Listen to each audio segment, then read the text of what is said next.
Nothing says peacekeeping like a blue beret. And Canadians seem to think that Canadian soldiers are the best peacekeepers in the world.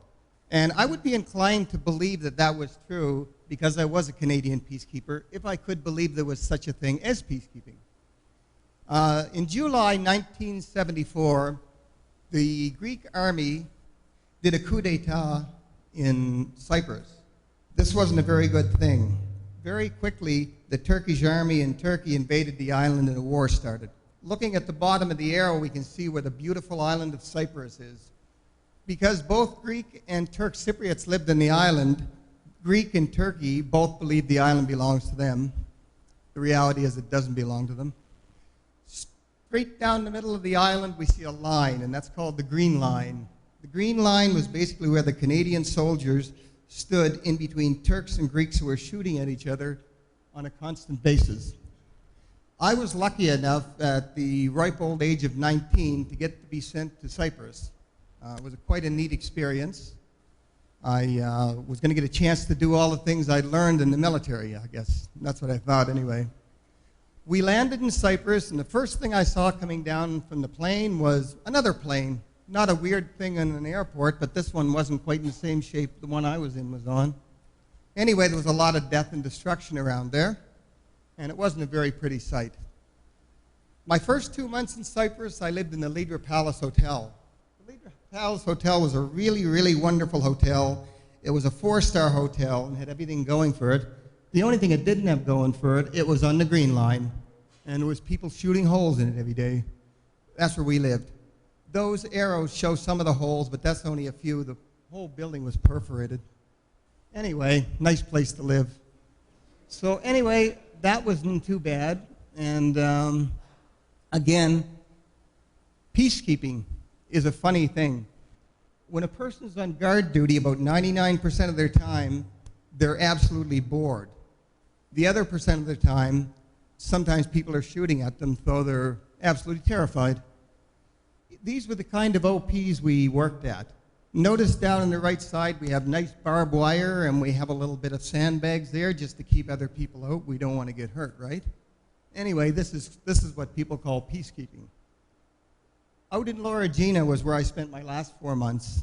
Laura Gina was the furthest where the Turks had moved into the island, and there was a small enclave of Turks there. It was surrounded by Greeks, and they were scared they were all going to get killed, so they sent us out there to make sure it didn't happen. My favorite mode of transportation while I was in Cyprus was an armored personnel carrier. Armored being the operative word here. Stop bullets. And it was a nice way to get where we were going. This was a hill in Cyprus above the village of Laura Gina. Used to be a church, but the Turks paratrooper took it over, and they put machine guns in there. Down the way, a little ways down that mountain, if you look in the second arrow, that was where the United Nations was. We used to watch there and make sure the Turks and the Greeks didn't do anything to each other and make sure that everything was the way it should be. Quite a nice place. If you ever decide you want to be a soldier, you ever want to be a peacekeeper, it's not like they tell you. And the main thing you have to think if you're going to be a peacekeeper and a soldier, one, you don't mind carrying a loaded gun, and the second one is that you don't mind using it if you have to. This happened during a rather nasty ceasefire violation. We were all down in slit trenches. This gentleman left his helmet up on top. Luckily enough, his head wasn't in it when the bullet went through it. So not everybody that gets hurt during a time in a place like Cyprus gets hurt by somebody else. This gentleman came down a mountain too fast. 4 times he rolled the vehicle, never had a scratch, and I guess it just wasn't his time.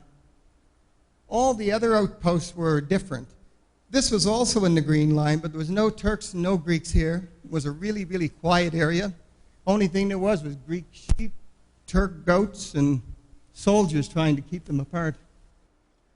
Between 1964 and 1992, 25,000 Canadian peacekeepers served in Cyprus. Of that number, 27 lost their lives, and that was on peacekeeping duty. Anyway, the main thing here to remember is after 6 months of a life where we were risking limb and our sanity and risking a lot of different things. The government gave us a nice little piece of metal to put on our chest and sent us home.